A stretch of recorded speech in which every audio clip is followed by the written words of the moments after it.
दोस्तों नमस्कार, स्वागत है आप सभी का आज के मुख्य समाचार और बड़ी खबरों में। अभी अभी बिहार के मुख्यमंत्री श्री नीतीश कुमार जी ने वर्तमान समय 2026 में बहुत बड़ी योजना का घोषणा कर दिए हैं और 5 बड़े नए नियम भी लागू किए हैं। महिलाओं के बैंक खाते में 2 लाख रुपये भेजने का वायदा पूरा करने जा रहे हैं। गरीबों को 3.5 लाख रुपये का पक्का मकान देने के लिए ठोस कदम को आगे बढ़ा दिए हैं। मजदूरों के खाते में 5,000 रुपये देने का दिन तारीख बन गया है। साथ ही साथ पेट्रोल, डीजल, सोना चांदी का ताजा अपडेट। तो दोस्तों, वीडियो को सब्सक्राइब नहीं कर रहे हैं तो वीडियो को सब्सक्राइब कीजिए और चैनल को एक लाइक कर दीजिए। साथ ही अपने दोस्त रिश्तेदारों को शेयर कर दीजिए ताकि एक भी योजना और नए नियम मिस नहीं हो। और आप यह वीडियो किस जिला, किस क्षेत्र से देख रहे हैं, कमेंट करके बताइए। तो चलिए देखते हैं अगली बड़ी खबर।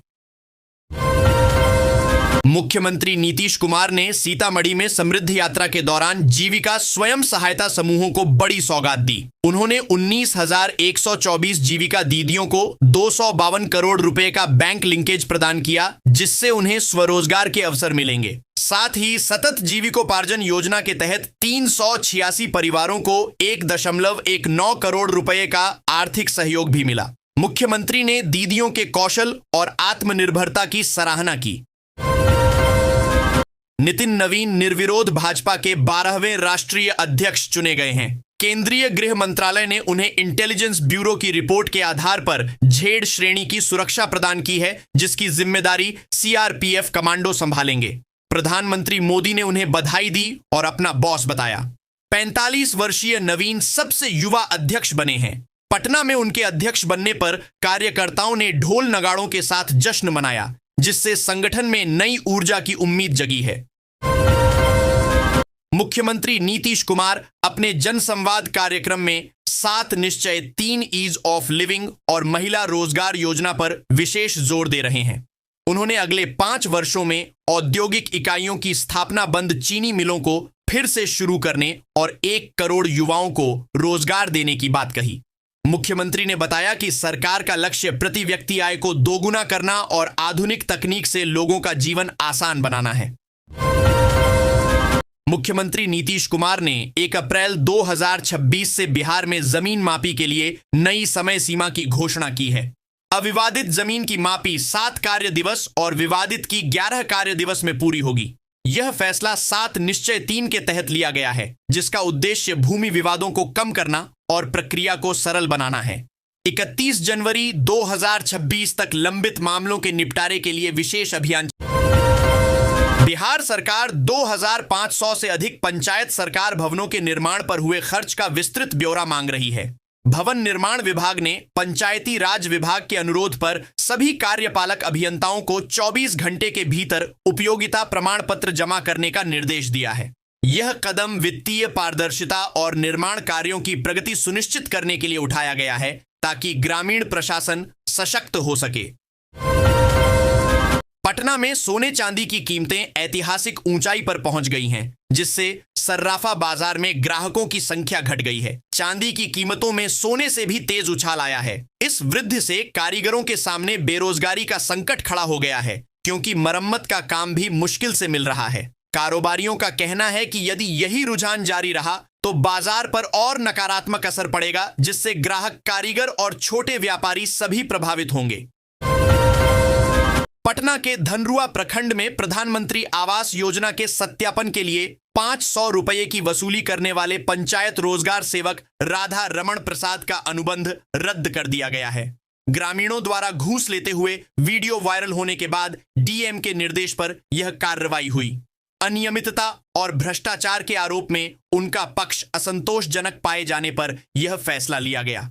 भ्रष्टाचार के खिलाफ जीरो टॉलरेंस नीति अपनाई जा रही है। बिहार कांग्रेस के सभी 6 विधायकों को 23 जनवरी को दिल्ली बुलाया गया है। इस महत्वपूर्ण बैठक में राहुल गांधी और मल्लिकार्जुन खड़गे मौजूद रहेंगे। इंदिरा भवन में होने वाली इस बैठक का मुख्य एजेंडा संगठन को मजबूत करना, आगामी राजनीतिक रणनीति पर चर्चा करना और विधायक दल के नेता का चयन करना है। यह बैठक बिहार कांग्रेस के लिए बेहद अहम मानी जा रही है। बिहार में इस साल पूर्णिया, गया, बेतिया, छपरा, मुंगेर और सहरसा में 6 नई क्षेत्रीय विधि विज्ञान प्रयोगशालाएं एफएसएल शुरू होंगी। इनके लिए 163 करोड़ रुपए के उपकरण का प्रस्ताव स्वीकृत हुआ है। मार्च तक पटना और राजगीर में साइबर फोरेंसिक यूनिट भी शुरू होंगी, जिससे मोबाइल और कंप्यूटर जांच राज्य में ही संभव होगी। एडीजी सीआईडी पारसनाथ ने यह जानकारी दी। बिहार में पछुआ हवाओं के कारण मौसम शुष्क बना हुआ है, जिससे सुबह शाम कनकनी महसूस हो रही है। मौसम विज्ञान केंद्र पटना ने मंगलवार को राज्य के 19 शहरों में घने कोहरे के लिए येलो अलर्ट जारी किया है। पटना में हल्का कोहरा रहेगा और दिन में धूप निकलेगी। 22 से 23 जनवरी को तापमान में गिरावट आएगी। भागलपुर, सबौर में सबसे कम न्यूनतम तापमान 6.2 डिग्री सेल्सियस दर्ज किया गया। राज्य सरकार ने SC/ST अभ्यर्थियों के लिए सिविल सेवा प्रोत्साहन योजना की आवेदन तिथि बढ़ा दी है।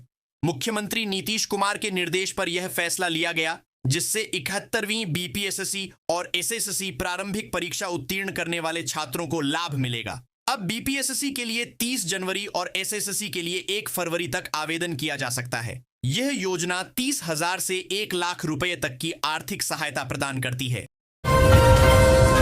बिहार में फुटवियर और चमड़ा उद्योग में अपार संभावनाएं हैं, जो आर्थिक समृद्धि ला सकती हैं। FDDI बिहटा युवाओं को व्यावसायिक प्रशिक्षण देकर इस क्षेत्र में तैयार कर रहा है। भारत वैश्विक स्तर पर दूसरे स्थान पर है और बिहार में प्रचुर मानव शक्ति है। मुजफ्फरपुर और किशनगंज में लेदर पार्क विकसित हो रहे हैं, जिससे रोजगार के अवसर बढ़ेंगे और राज्य की अर्थव्यवस्था को मजबूती मिलेगी। आरा साइबर पुलिस ने मोबाइल नंबर पोर्टिंग के जरिए लाखों की ठगी करने वाले एक अंतरराज्यीय गिरोह का भंडाफोड़ किया है। नवादा के 2 सगे भाइयों को गिरफ्तार किया गया, जिनके तार बिहार झारखंड में फैले थे। आरोपी ग्रामीण इलाकों के लोगों को निशाना बनाकर उनके मोबाइल नंबर पोर्ट कराते और बैंक खातों से पैसे निकाल लेते थे। पुलिस ने नकदी और कई उपकरण बरामद किए हैं। लोगों को पोर्टिंग के दौरान सतर्क रहने की सलाह दी गई है। बिहार पुलिस अपराध जांच को वैज्ञानिक और तेज बनाने के लिए बड़े कदम उठा रही है। मुख्यमंत्री नीतीश कुमार के नेतृत्व में राज्य में 6 नए फोरेंसिक साइंस लैब FSL स्थापित किए जाएंगे, जिससे कुल संख्या 1 दर्जन हो जाएगी। पटना और राजगीर में साइबर फोरेंसिक यूनिट भी शुरू होंगी। नए कानूनों के तहत FSL रिपोर्ट अनिवार्य होने से अपराधियों को सजा दिलाने में मदद मिलेगी, जिससे न्याय व्यवस्था पर भरोसा बढ़ेगा। केंद्र सरकार ने स्पॉन्सरशिप योजना के तहत एकल परिवार या माता पिता खो चुके बच्चों के लिए मासिक सहायता राशि 4,000 से बढ़ाकर 6,000 रुपए कर दी है। यह बाल संरक्षण कार्यक्रम का हिस्सा है, जिसका उद्देश्य बच्चों को आर्थिक सहयोग देकर उन्हें सुरक्षित पारिवारिक माहौल में रखना और उनकी शिक्षा सुनिश्चित करना है। 18 वर्ष से कम उम्र के पात्र बच्चों को लाभ मिलेगा, जिसमें एकल परिवारों को प्राथमिकता दी जाएगी। बिहार में हजारों बच्चे पहले से इस योजना से जुड़े हैं। गया जिले में राष्ट्रीय राजमार्गों के निर्माण में तेजी लाने के लिए NHAI क्रशर स्थापित करेगा। खान एवं भूतत्व विभाग ने इसका प्रस्ताव तैयार कर मंत्रिमंडल को भेजा है। इससे गिट्टी और स्टोन चिप्स की स्थानीय आपूर्ति सुनिश्चित होगी, जिससे परिवहन लागत कम होगी और परियोजनाओं में देरी नहीं होगी। यह पहल रोजगार सृजित करेगी और अवैध खनन पर भी नियंत्रण रखेगी। नीट स्टूडेंट डेथ बिहार में छात्र हॉस्टल लगातार चर्चा में है। पटना के शंभू हॉस्टल में नीट छात्रा की मौत और परफेक्ट हॉस्टल PG में एक अन्य छात्रा के साथ गलत होने के आरोपों ने आक्रोश पैदा किया है। सांसद पप्पू यादव ने एग्जीबिशन रोड स्थित परफेक्ट हॉस्टल का दौरा किया। उन्होंने उप मुख्यमंत्री सम्राट चौधरी से अवैध हॉस्टलों पर बुलडोजर चलाने और निष्पक्ष जांच की मांग की, साथ ही सरकार पर लीपापोती का आरोप लगाया। मोकामा विधायक अनंत सिंह का पटना के IGIMS अस्पताल में सिगरेट पीते हुए वीडियो वायरल हुआ है। बेउर जेल से इलाज के लिए लाए गए अनंत सिंह का यह वीडियो सोशल मीडिया पर तेजी से फैल रहा है। विपक्ष ने इसे VIP ट्रीटमेंट और सार्वजनिक स्थान पर धूम्रपान निषेध कोटपा एक्ट का उल्लंघन बताया है, जिससे बिहार की राजनीति में नई बहस छिड़ गई है।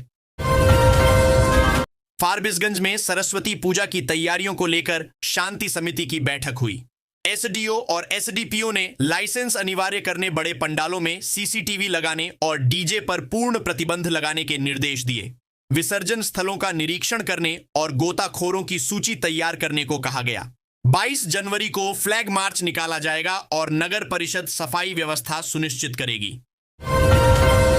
भागलपुर शिक्षा विभाग 26 जनवरी को बालिका शिक्षा पर केंद्रित झांकी प्रदर्शित करेगा। इसमें बालिकाओं की शिक्षा, सुरक्षा, तकनीकी दक्षता और समग्र विकास से जुड़ी योजनाओं को दर्शाया जाएगा। कस्तूरबा विद्यालयों में स्मार्ट क्लासेस, सखी हेल्प डेस्क, आत्मरक्षा प्रशिक्षण और स्वास्थ्य सुविधाओं की झलक भी मिलेगी। यह झांकी सैंडिस कंपाउंड मैदान में प्रस्तुत की जाएगी, जिसमें कई विद्यालयों की छात्राएं भाग लेंगी।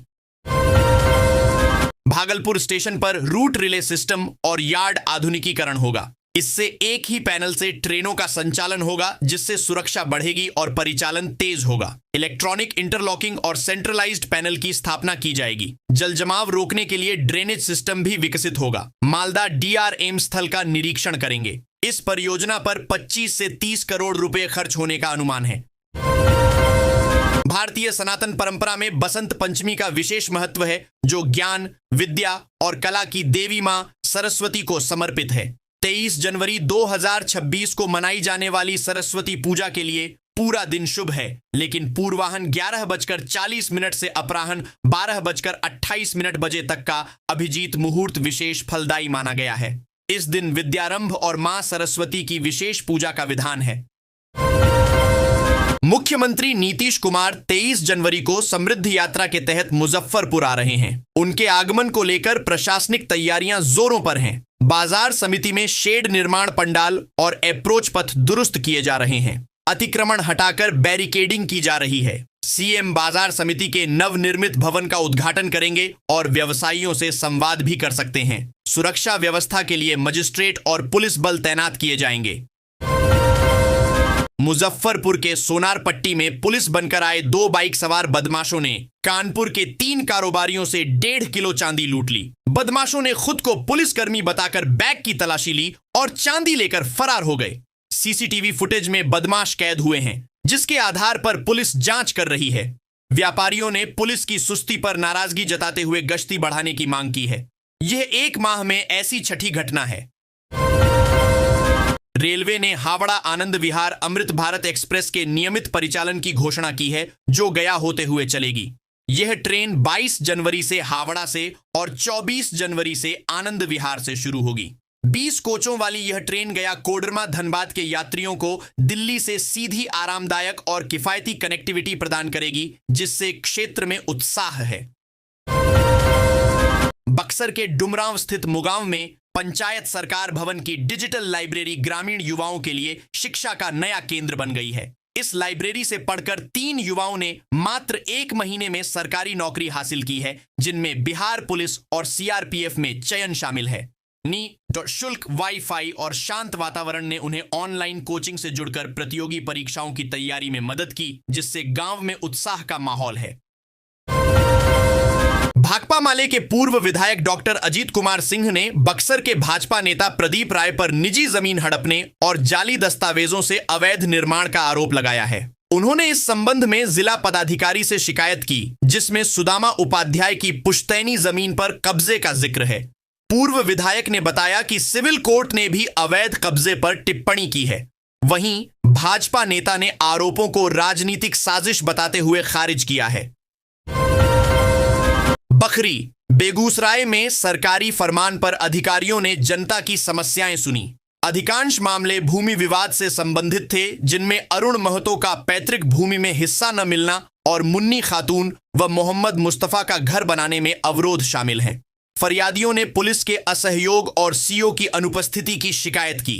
SDM ने कार्रवाई का आश्वासन दिया, जबकि BDO ने आवास पेंशन और PDS संबंधी शिकायतें दर्ज की। एनीमिया किशोरियों और गर्भवती महिलाओं के लिए एक गंभीर बीमारी है, जो शरीर को धीरे धीरे कमजोर करती है। समय पर जांच और पोषण न मिलने पर यह मां और शिशु दोनों को प्रभावित करती है। सरकार आंगनबाड़ी केंद्रों और स्कूलों में गुलाबी नीली गोलियों के माध्यम से बचाव अभियान चला रही है। आयरन युक्त आहार और नियमित जांच एनीमिया से बचाव में महत्वपूर्ण है। भोजपुर में सुरक्षित मातृत्व अभियान के तहत विशेष शिविर भी आयोजित किए जाएंगे। बांका के शंभुगंज स्थित गढ़ी मोहनपुर मैदान में महाराणा प्रताप की पुण्यतिथि मनाई गई। इस अवसर पर शौर्य, शक्ति और साहस को बढ़ावा देने के लिए राज्य स्तरीय पुरुष महिला दौड़ और चेतक रेस का आयोजन हुआ। विभिन्न जिलों से आए घुड़सवारों ने भाग लिया। चेतक रेस में खगड़िया के कटिमन सिंह प्रथम रहे, जबकि 1600 मीटर दौड़ में पटना के आयुष कुमार और महिला वर्ग में नन्ही ने पहला स्थान प्राप्त किया। अतिथियों ने महाराणा प्रताप के जीवन से प्रेरणा लेने का आह्वान किया। बांका के देवदा में वास्तु विहार आवासीय परियोजना के भूमि पूजन में मनोज तिवारी और सुभी शर्मा शामिल हुए। मनोज तिवारी ने हम तो बिहारी हैं जी जैसे गीत गाकर दर्शकों को मंत्रमुग्ध किया, जबकि सुभी शर्मा ने मनमोहक नृत्य प्रस्तुत किया। वास्तु विहार का लक्ष्य सैनिकों और आम लोगों को किफायती आवास प्रदान करना है, जो 176 शहरों में मौजूद है। बांका के रजौन प्रखंड में सरकारी कार्यालयों में अधिकारियों और कर्मियों की मनमानी से आम जनता परेशान है। सरकार के निर्देश के बावजूद सोमवार और शुक्रवार को भी कई महत्वपूर्ण कार्यालयों में अधिकारी अनुपस्थित रहते हैं, जिससे लोगों को घंटों इंतजार करना पड़ता है। दैनिक जागरण की पड़ताल में बीपीआरओ, एमओसीडीपीओ जैसे कई कार्यालय बंद पाए गए। यह स्थिति बिहार सरकार की 7 निश्चय 3 योजना के उद्देश्यों के विपरीत है। दरभंगा राज परिवार ने भारत में शिक्षा के विकास में अतुलनीय योगदान दिया। उन्होंने काशी, कोलकाता, इलाहाबाद और पटना जैसे प्रमुख केंद्रों में विश्वविद्यालयों, मेडिकल कॉलेजों और स्कूलों की स्थापना में महत्वपूर्ण भूमिका निभाई। महाराजा रामेश्वर सिंह और कामेश्वर सिंह ने बीएचयू पटना विश्वविद्यालय, डीएमसीएच और ललित नारायण मिथिला विश्वविद्यालय को भूमि व धन दान किया, जिससे आधुनिक, शास्त्रीय और चिकित्सा शिक्षा का प्रसार हुआ। गोपालगंज में समृद्ध यात्रा के तहत मुख्यमंत्री नीतीश कुमार ने बरौली हाई स्कूल में सभा को संबोधित किया। उन्होंने 2005 से पहले बिहार की खराब स्थिति और अपनी सरकार द्वारा शिक्षा, स्वास्थ्य, सड़क व बिजली में किए गए व्यापक सुधारों पर प्रकाश डाला। मुख्यमंत्री ने विपक्ष पर भी तीखा हमला बोला, खासकर उस नेता पर जिसने अपनी पत्नी को मुख्यमंत्री बनाया था। सभा में महिलाओं और समर्थकों में काफी उत्साह दिखा। मुख्यमंत्री नीतीश कुमार ने गोपालगंज में समृद्ध यात्रा के दौरान लालू राबड़ी शासनकाल पर तीखे तंज कसे। उन्होंने 325 करोड़ से अधिक की विकास योजनाओं का उद्घाटन, शिलान्यास किया।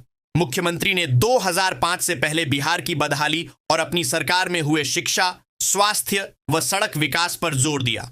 उन्होंने कहा कि उनकी सरकार ने कानून का राज स्थापित किया है, जबकि पहले लोग शाम को घर से निकलने में डरते थे। मुख्यमंत्री नीतीश कुमार ने गोपालगंज में 316 करोड़ रुपए की 40 विकास परियोजनाओं का शिलान्यास व उद्घाटन किया। उन्होंने सारण तटबंध और बरौली प्रखंड में सामुदायिक स्वास्थ्य केंद्र का निरीक्षण किया। मुख्यमंत्री ने 2005 से पहले की खराब स्थिति की आलोचना करते हुए अपनी सरकार के शिक्षा, स्वास्थ्य, सड़क और बिजली में किए गए कार्यों पर जोर दिया। उन्होंने अधिकारियों को योजनाओं का समयबद्ध और गुणवत्तापूर्ण क्रियान्वयन सुनिश्चित करने का निर्देश दिया।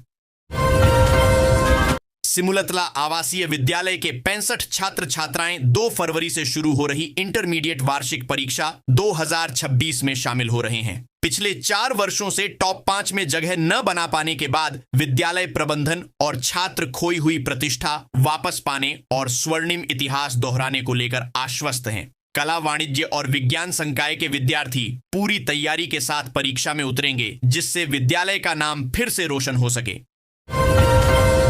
खगड़िया में डीएम नवीन कुमार और डीईओ अमरेंद्र कुमार गौंड की पहल पर 72 में से 54 भूमिहीन स्कूलों को जमीन उपलब्ध हो गई है। डीएम ने अपर मुख्य सचिव को पत्र लिखकर इन स्कूलों में भौतिक सुविधाओं से युक्त भवन निर्माण का अनुरोध किया है। इस कदम से दशकों से लंबित समस्या का समाधान हुआ है, जिससे विद्यार्थियों को गुणवत्तापूर्ण शिक्षा प्राप्त करने में मदद मिलेगी। रामपुर प्रखंड में भारतमाला एक्सप्रेसवे निर्माण के दौरान पीएनसी इंफ्राटेक लिमिटेड की लापरवाही सामने आई है। कंपनी के डंपरों से बिजली के पोल, तार और ट्रांसफार्मर क्षतिग्रस्त हो रहे हैं, जिससे कई गांवों में घंटों बिजली गुल रहती है। विद्युत विभाग ने कंपनी के खिलाफ 3 प्राथमिकी दर्ज कर लगभग 12 लाख रुपए का जुर्माना लगाया है। विभाग ने आगे सख्त कानूनी कार्रवाई की चेतावनी दी है। किशनगंज में खाद्य सुरक्षा योजना में फर्जीवाड़े पर सरकार ने कार्रवाई शुरू की है। करीब 7,000 ऐसे लोगों को नोटिस भेजी गई है जो नियमों के विरुद्ध योजना का लाभ ले रहे थे, जैसे कि अधिक जमीन, सरकारी नौकरी या उच्च आय वाले। अब तक लगभग 300 लोगों ने अपना नाम कटवाने के लिए आवेदन किया है। नोटिस का जवाब न देने वालों के राशन कार्ड रद्द कर कानूनी कार्रवाई की जाएगी। कटिहार सदर अस्पताल में डे केयर कैंसर सेंटर का उद्घाटन हुआ है। अब कैंसर रोगियों को इलाज के लिए पटना या कोलकाता जैसे बड़े शहरों में नहीं जाना पड़ेगा। सेंटर में जांच, विशेषज्ञ परामर्श, कीमोथेरेपी और दवाओं की सुविधा उपलब्ध है, जिससे मरीजों को कम खर्च में स्थानीय स्तर पर उपचार मिल सकेगा। यह पहल जिले में कैंसर उपचार सुविधाओं को मजबूत करेगी और मरीजों को समय पर राहत प्रदान करेगी। कटिहार के फलका प्रखंड में सोमवार को भीषण आग लगने से 14 परिवारों के घर जलकर राख हो गए। मुनेश्वर मंडल के घर में बेटी के तिलक समारोह के दिन आग लगी, जिसमें शादी के लिए रखे 10 लाख रुपए, नकद गहने और सारा सामान जल गया। कुल 30 लाख से अधिक का नुकसान हुआ। अग्निशमन विभाग ने 2.5 घंटे में आग बुझाई। प्रशासन ने सहायता का आश्वासन दिया है।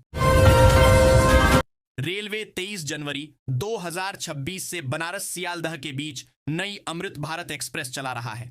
यह ट्रेन डीडीयू पटना, जसीडीह, आसनसोल मार्ग से गुजरेगी, लेकिन लखीसराय के महत्वपूर्ण किऊल जंक्शन पर नहीं रुकेगी। इससे स्थानीय यात्रियों में गहरी नाराजगी है, जो किऊल को पूर्व बिहार का अहम रेलवे जंक्शन मानते हैं। यात्रियों ने जनहित में किऊल में ठहराव की मांग की है।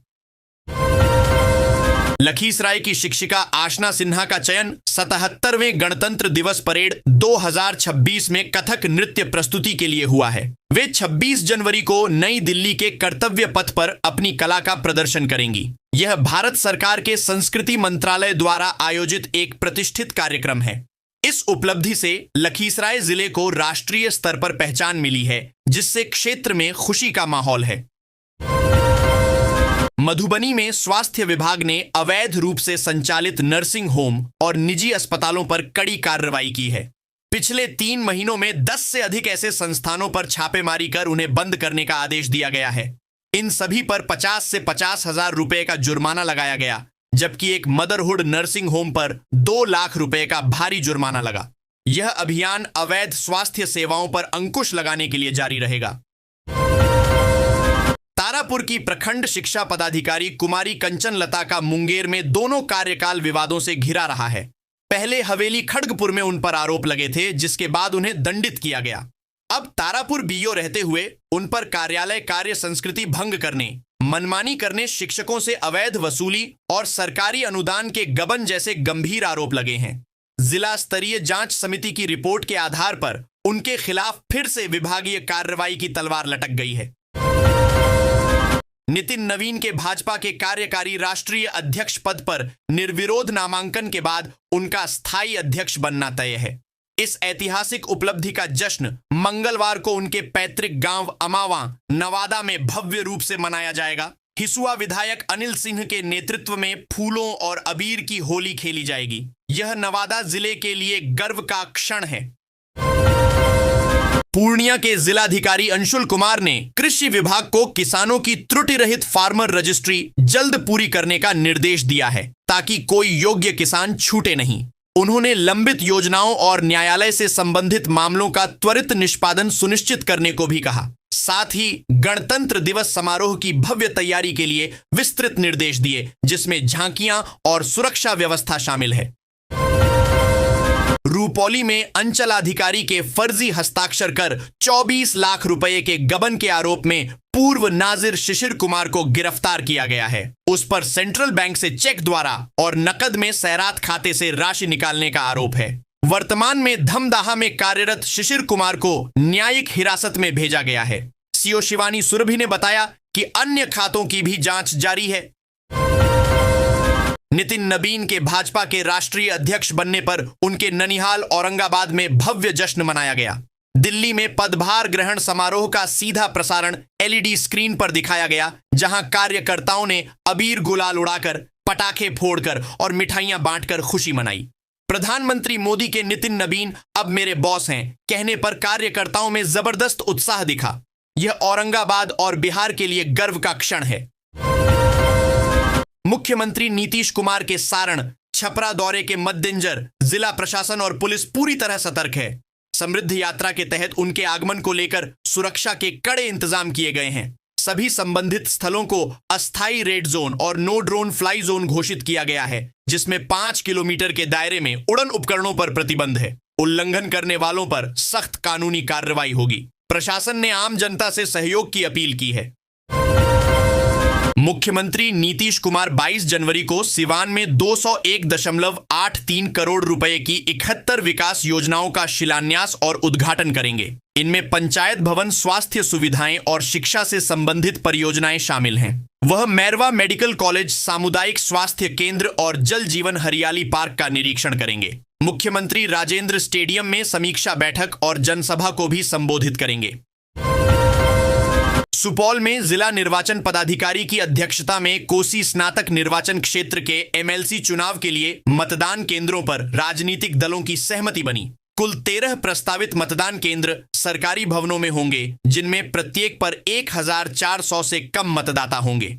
त्रिवेणीगंज में अधिक मतदाताओं के लिए सहायक केंद्र भी बनाया गया है। सभी दलों ने सूची पर अपनी सहमति प्रदान की। राजस्व एवं भूमि सुधार विभाग ने बिहार में दाखिल खारिज आवेदनों को लेकर नए निर्देश जारी किए हैं। अब अंचलाधिकारी सीओ बिना ठोस आधार के आवेदनों को लंबित नहीं रख सकेंगे। सार्वजनिक सूचना के 14 दिनों के भीतर कोई आपत्ति न आने पर आवेदन का निष्पादन अनिवार्य होगा। आधारहीन आपत्तियां कदाचार मानी जाएंगी और ऐसा करने वाले सीओ पर अनुशासनात्मक कार्रवाई होगी। इससे भूधारियों को शोषण से राहत मिलने की उम्मीद है। डाक विभाग द्वारा जारी मंडन मिश्र शंकराचार्य शास्त्रार्थ डाक टिकट सहरसा के महिषी के गौरवशाली इतिहास को दर्शाता है। हालांकि पटना में 3 माह पूर्व जारी होने के बावजूद यह ऐतिहासिक टिकट सहरसा के डाकघरों में उपलब्ध नहीं है। इससे स्थानीय लोग निराश हैं, जो इस टिकट को खरीदकर अपने इतिहास को संजोना चाहते हैं। महिषी में मंडन मिश्र धाम भी बन रहा है। सोनपुर रेल मंडल के तहत नाजिरगंज समेत 11 स्टेशनों पर station ticket booking agent STBA नियुक्त किए जाएंगे। यह पहल यात्रियों को छोटे स्टेशनों पर टिकट लेने में सुविधा देगी और स्थानीय युवाओं को रोजगार के अवसर प्रदान करेगी।